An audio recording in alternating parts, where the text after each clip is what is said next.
Muy buenas, hoy le vengo a exponer lo que viene siendo la evolución de la criminología, el pasado, presente y futuro. Más enfocado a lo que es el periodo prepositivista, la escuela clásica de criminología y las corrientes que influyeron en el positivismo italiano.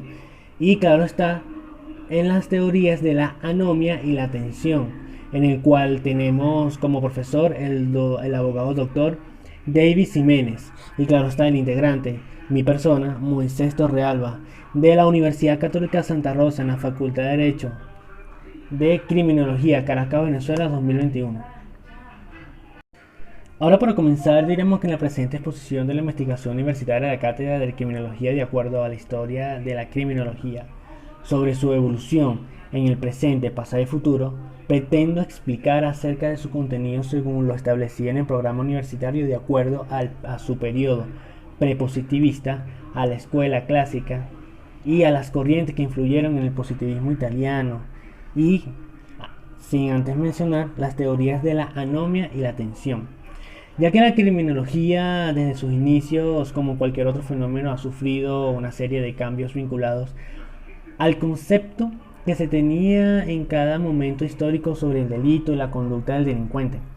Así se vivió la etapa de la criminología clásica, la etapa del revisionismo neoclásico y la etapa de la revolución positivista, ya que en la actualidad se dice que la criminología es una ciencia empírica e interdisciplinaria que se ocupa del estudio del crimen, de la personalidad del infractor, de la actividad y del control social del comportamiento delictivo, ya que estos fenómenos como el alcoholismo, la prostitución, a la sociedad, etcétera, etcétera, etcétera, son susceptibles de estudiarse por la criminología dado que son comportamientos que pueden desembocar en delitos.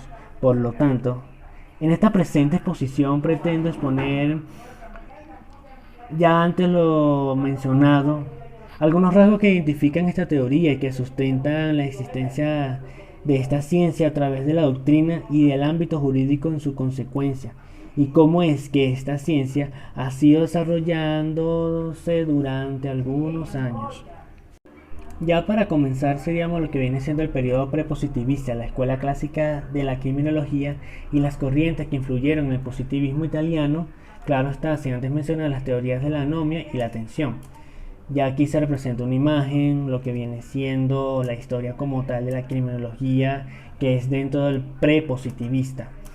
Bien, este periodo se da por la aparición de los clásicos y luego de las corrientes positivistas que manejan su desarrollo de aptitudes y habilidades mediante la incorporación de conocimientos nuevos, ya que el sistema de educación en el ámbito del derecho mediante el cual se produce la socialización. En el término de la criminología que la persona tiene como correlato que se dedique a una elevada cantidad de horas al análisis de diversos temas con respecto al delincuente, a las causas y origen de la conducta criminal. Luego se hace con lo que viene siendo una especie de preparación que surge la criminología como una ciencia como tal. Ya en esta etapa se pueden destacar dos grandes corrientes. La primera científica que afirma que el determinismo de la conducta humana es base y fundamento del derecho penal clásico. Ya para la segunda etapa tendríamos a la política, que hará nacer el derecho penal clásico a través de algunas de las obras de Montesquieu, que fue conocido como Charles Louis de Secobat, señor de Brevet y barón de Montesquieu, Castillo de la Brevet, 18 de enero del año 1689 en París y murió el 17 de febrero del año 1755. Fue un filósofo y jurista francés cuya obra se desarrolla en el contexto del movimiento intelectual y cultural conocido como la Ilustración.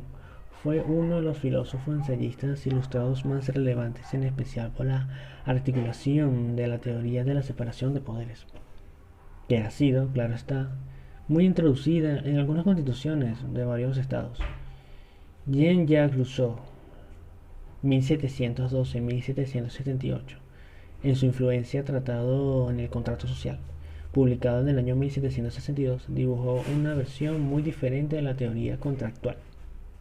Y, sin olvidar a Beccaria, César Bonicena, marqués de Beccaria, Milán, 15 de febrero de marzo del año 1738.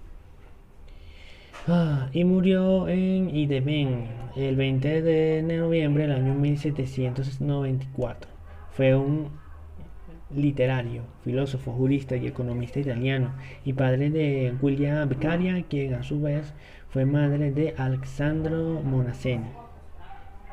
Ya para este punto diremos que es la escuela clásica de la criminología y las corrientes que influyeron en el positivismo italiano. Dicha escuela, que en el derecho penal se erigió de las ideas filosóficas, políticas, al alcance científico, y son los científicos con tinte liberal los más sobresalientes, como lo son los italianos Romazzoni, ingleses Bentham y alemanes Feuerbach. La escuela de derecho penal liberal surgiría en Francia, defendiendo la libertad en diversos sentidos, como la declaración del 26 de agosto del año 1789. Las leyes no tienen derecho a prohibir nada más que las acciones nocivas a la sociedad. Asimismo, la ley debe ser igual para todos, lo mismo cuando protege al que castiga. Más tarde, esta escuela es denominada clásica por Ferri, quien fue conocido como Enrico Ferri, 1856-1929. Fue un politólogo, escritor, periodista, criminólogo y sociólogo italiano, director del diario del Partido Socialista Italiano Avanti, secretario del partido en el año 1896 y 1804 y 1806. Autor de la Sociología Criminal del año 1884. Mantuvo una postura antireformista dentro del Partido Socialista Italiano PSI y fue elegido por el fascismo como senador vitalicio en el año 1929, luego de haber declarado adherente de Mussolini en el año 1923, cargo que no puede asumir debido a su muerte. Gianovic Carmigania, San Benito, A. VII, 31 de julio del 1768, en Pisa, y muere el 29 de abril del año 1847. Fue un jurista italiano que enseñó Derecho Penal y Filosofía del Derecho en la Universidad de Pisa. Y Francisco Carrara Luca, 18 de septiembre del año 1805, 15 de enero de 1888. Fue un jurisconsulto y profesor italiano en el cual ellos sistematizan el derecho penal expresado en normas del derecho positivista. Ahora bien, esta escuela se vio de alguna manera en un progreso de acuerdo a las bases de la Ilustración, ya que todo individuo, según sea su potencial de comportamiento, está siempre en condiciones de comportarse de modo desviado, pero con condiciones específicas en las que conducen al comportamiento realmente desviado.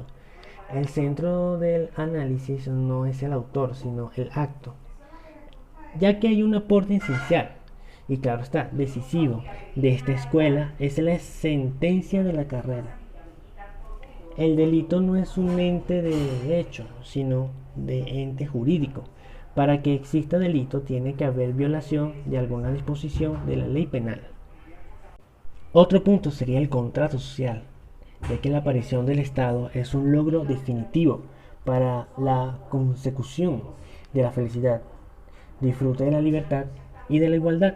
Para asegurar esos logros, Jean-Jacques Rousseau encuentra la solución en un contrato social, o sea, encontrar una forma de asociación que defienda y proteja con la fuerza común las personas y bienes de cada asociación, y en virtud de esta fuerza común, cada uno al unirse a los demás no obedezca más que a sí mismo y queda tan libre como antes. El contenido de este contrato es fijo, no contiene ni variable. En este acuerdo los hombres confirman el Estado, dando a sus derechos naturales originarios, y el Estado se lo tiene que devolver, convirtiéndolos en derechos civiles y políticos. Los asociados con el pueblo, claro está, son el pueblo, individualmente son ciudadanos, al someterse a las leyes del Estado serán súbditos. El Estado debe de proteger y tutelar los derechos individuales, ya que Rousseau contrapone el Estado feudal absolutista, un Estado ideal democrático. La ley es fruto y expresión de la voluntad del pueblo, dotada directamente por él. El pueblo es soberano y la soberanía es innegablemente imprescriptible y invisible. Jean-Jacques Rousseau afirmó que es un Estado bien organizado, existen pocos delincuentes y que el incremento del delito era prueba de desorganización social. Estaba fallando el contrato, dijo. Todas las cláusulas de este contrato tácito se reciben de a una, a saber, la enajenación total de cada asociación con todos sus derechos hecha a favor del común. Rousseau también expresó algunas ideas, como que el hombre lleva en sí mismo su valor y no le es dado por el puesto que ocupa, rey o príncipe, sino por el simple hecho de ser hombre, y por eso que todos los hombres son iguales. Pasemos a otro punto, el cual es el espíritu nuevo. ¿Qué quiere decir eso?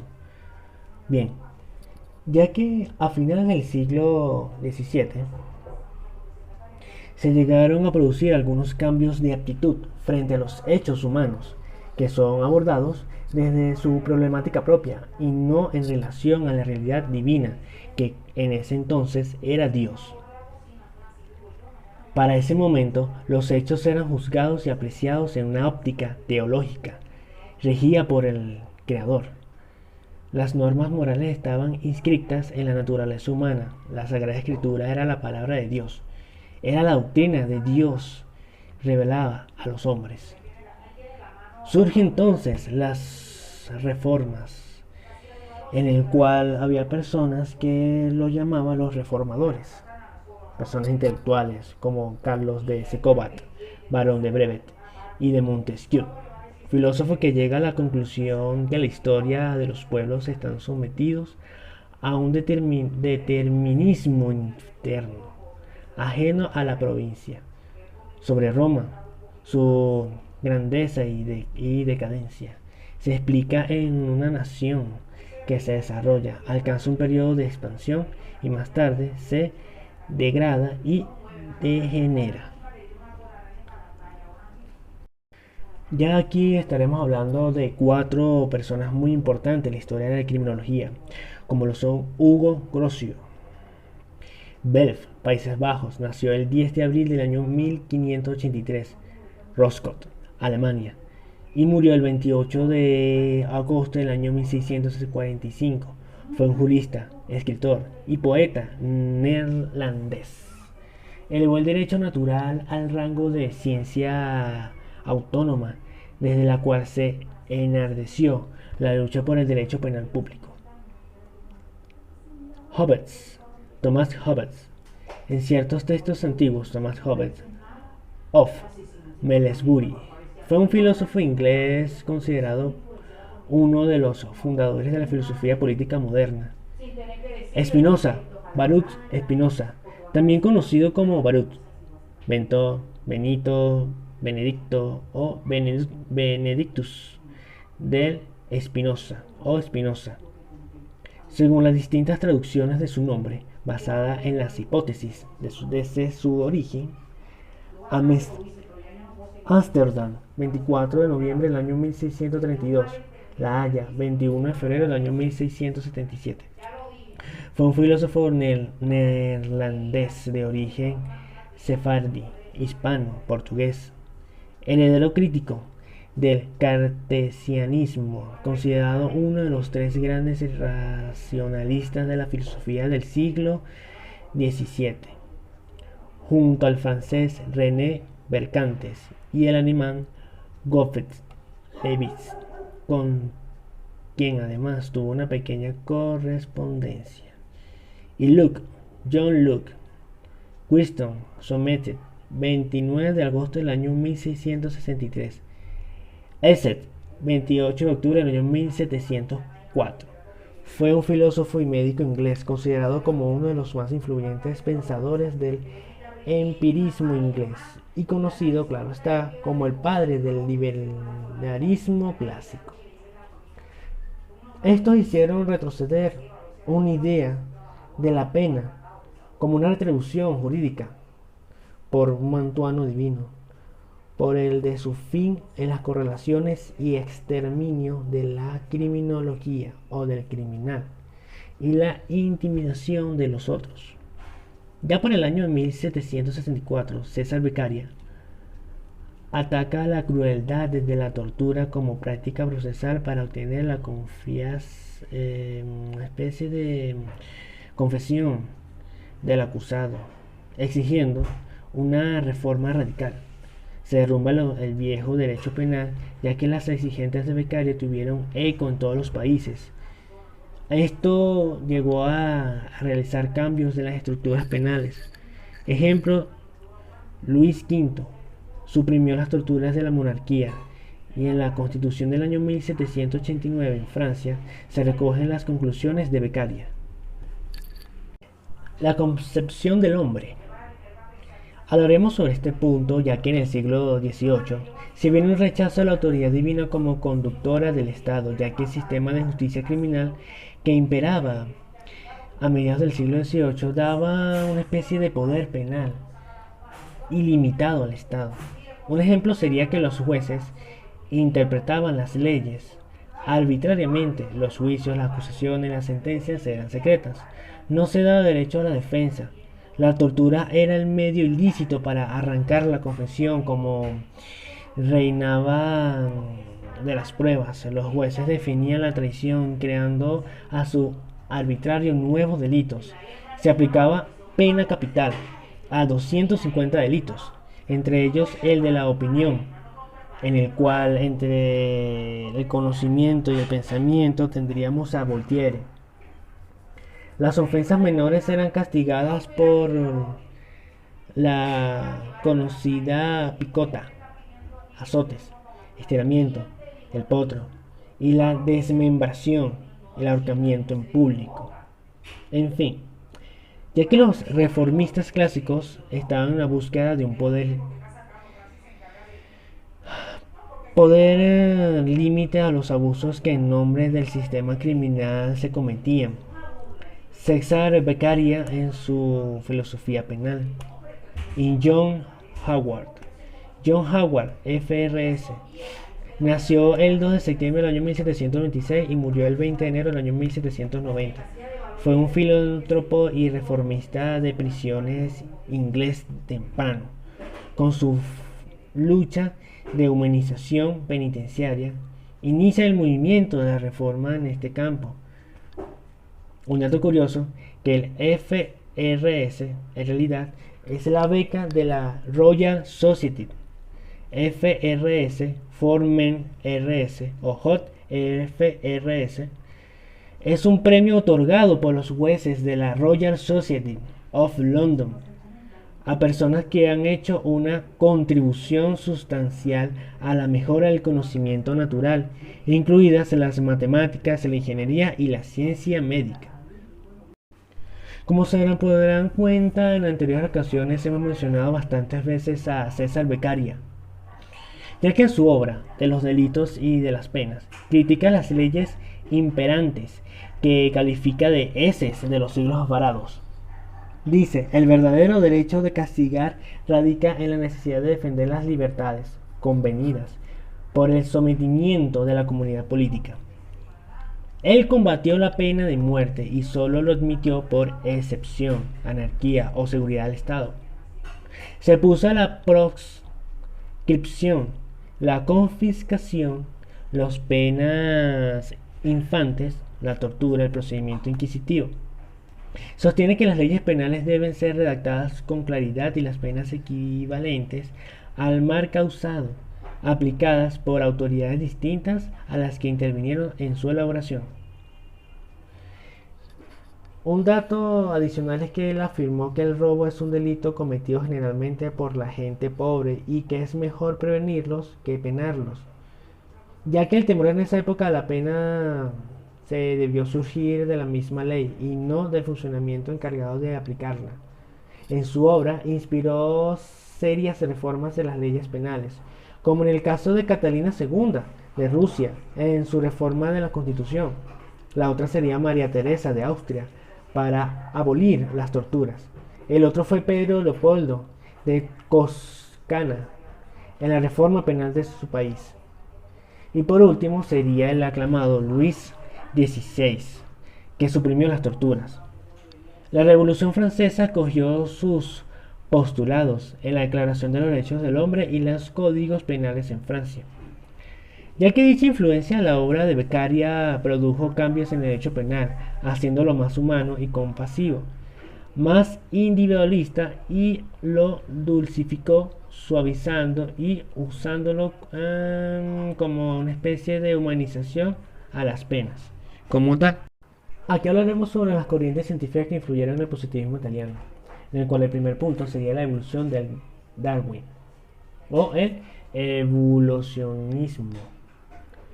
El darwinismo es una doctrina formulada por el inglés Charles Darwin en su obra El origen de las especies por vía de la selección natural, año 1859. Explica la evolución y el origen de las especies biológicas, ya que Darwin supone que los seres al nacer presentan pequeñas diferencias individuales innatas que influyen en su desenvolvimiento, por ejemplo, en la lucha por la vida. También supone que las especies aumentan en proporciones geométricas y los alimentos en proporciones aritméticas, que determina la lucha enconada entre 150 distintos seres para satisfacer su nutrición. Sobreviven los más aptos y al reproducirse transmiten su descendencia al carácter seleccionado. En la descendencia se producen idénticos fenómenos, que son la causa del carácter o rasgos que se acentúan, y de esta manera la especie se modifica y se transforma, dando así el origen de nuevas especies. Esta teoría derrumba la concepción religiosa de la creación de la especie humana, dando un enfoque antropológico a la esencia o a la existencia del hombre. La doctrina de Darwin viene a influir en el pensamiento del gran César Lobromos, que se manifiesta en la teoría del criminal nato o del hombre no evolucionado. Atavicio llega a concebir al criminal como un sujeto de rasgos del hombre primitivo. Aquí hablaremos sobre el concepto de la locura moral. Esquirol, ¿qué quiere decir eso? ¿Cuál es ese concepto? ¿Qué quiere decir Esquirol?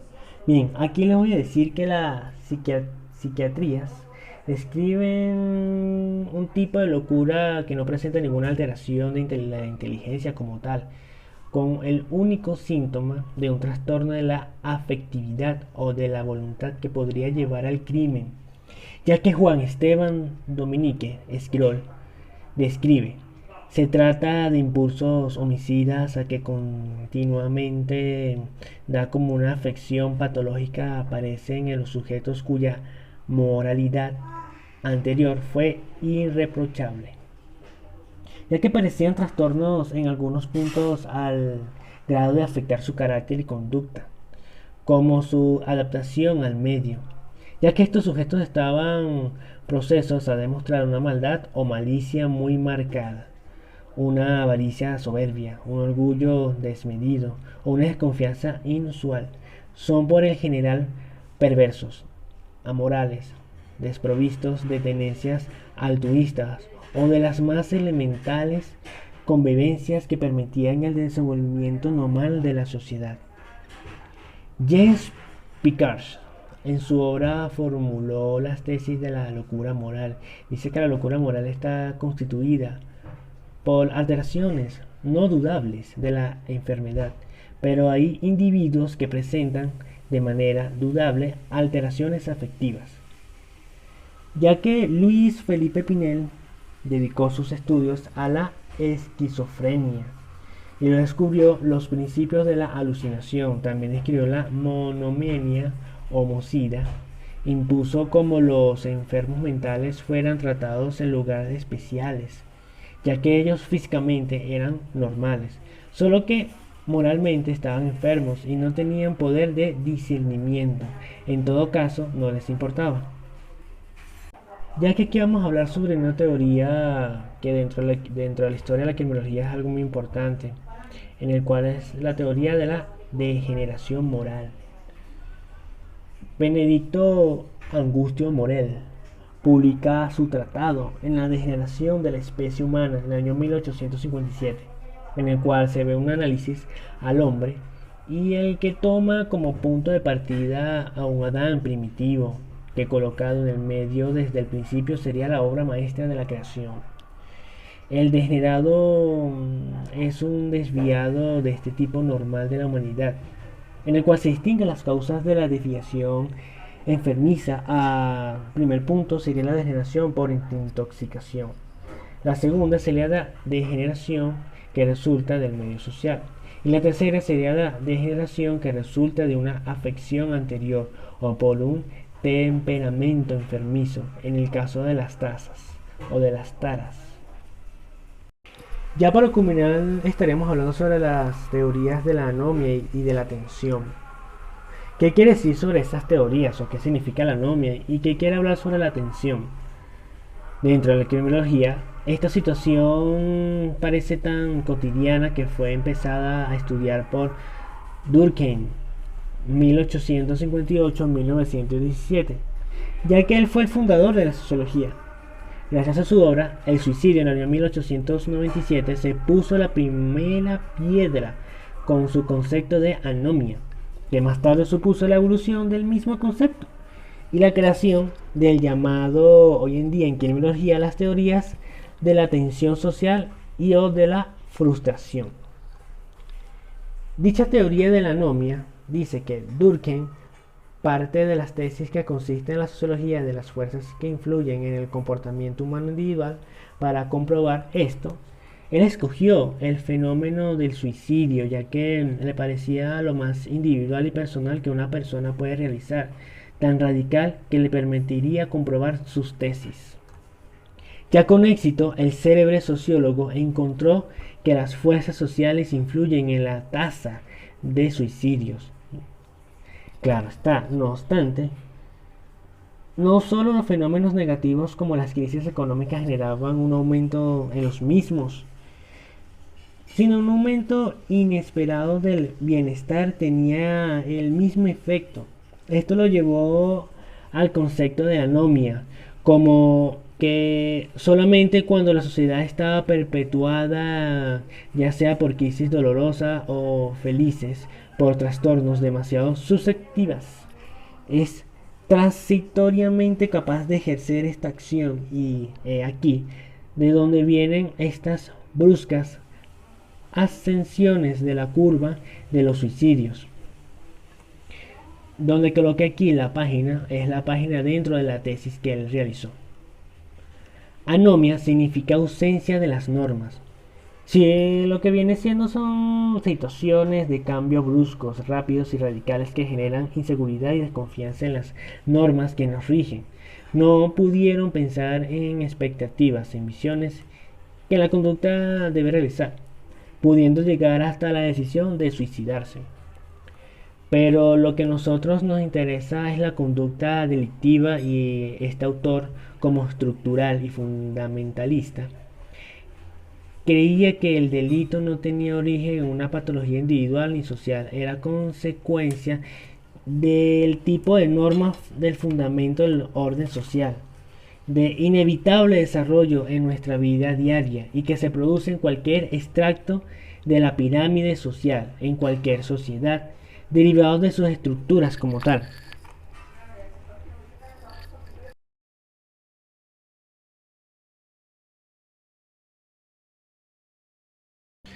Aquí hablaremos sobre el gran Robert Merton. Merton, otro de los sociólogos más importantes y representantes de la estructura fundamentalista en su obra social Theory and Social Structure 1949, revisada en el año 1968, afirmaba como Durkheim que el delito era una consecuencia normal de la estructura social, pero también de las conductas que de alguna manera fueron desviadas por el cual no estaban debidamente explicadas. La anomia no viene producida por una inadaptación individual y Merton puso de manifiesto las contradicciones de la estructura social americana ampliándolos este concepto. La anomia de Burkitt aplicada significaba para Merton la tensión producida por los objetivos culturalmente deseados, inducidas por la sociedad y los medios que las instituciones de las mismas inhabilitaban para concederlos.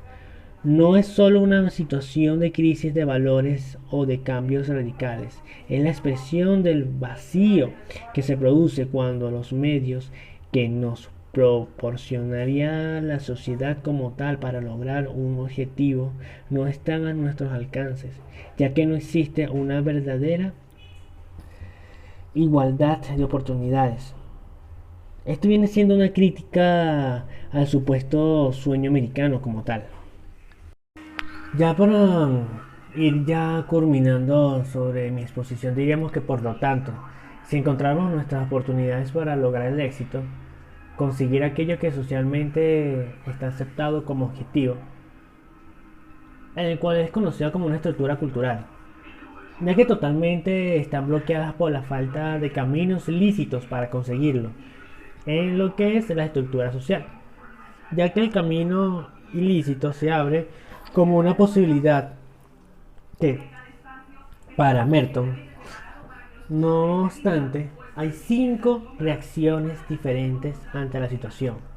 La primera reacción sería la conformidad, que daría continuidad a la sociedad aceptando los medios y los fines sociales aceptados. La segunda sería el ritualismo, en el que la persona comparte los medios, pero no los objetivos de éxito económico y ascenso social, así que se satisface con otras metas. Está la que es llamada rebelión. Este sujeto entiende que hay otros fines posibles, no individualistas como los que propone el capitalismo, que son conductas revolucionarias. La otra es la que viene siendo la apatía,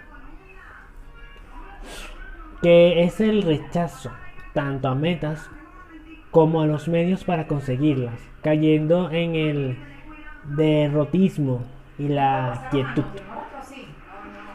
La última sería la innovación, que es la que nos interesa como fuente a las conductas desviadas, donde la persona quiere conseguir las metas insertadas por la estructura cultural, pero utiliza medios alternativos, ilícitos para conseguirlo, ya que obviamente como es ilícito está contra la ley y eso se pena con algunas consecuencias ilícitas según el tipo de gravedad de ese asunto que está antes de cualquier acto que se le considere lícito. Ante esta situación, para disminuir las conductas delictivas, se podría aspirar a 2 formas de entender la política criminal. Serían rebajar las aspiraciones de los ciudadanos de la estructura cultural, aprendiendo a vivir con metas más adquisibles, o mejorar las oportunidades de las personas para alcanzar las metas marcadas, aumentándolas en sí. Ya para concluir con esta exposición definitiva, diríamos que una conclusión más en ámbito personal en la materia de la criminología sería que dicha criminología crítica debe regresar al análisis y a la investigación completa de las causas y circunstancias del delito con el objeto de denunciar los modelos de injusticia estructural de que el delito sería su expresión. Ellos implican que los pobres, las condiciones frágiles en la sociedad capital, hacen que la pobreza tenga sus reflejos en la criminalidad. Pero esa no es la única causa de la actitud delictiva, también se genera por los factores como el individualismo, la competitividad, la agresividad, la codicia de bienes materiales, las anomalías sexuales, el machismo y entre otras cosas. Bueno, muchas gracias por estar pendiente y espero que le hayan disfrutado del contenido de información proporcionada por su servidor. Fin.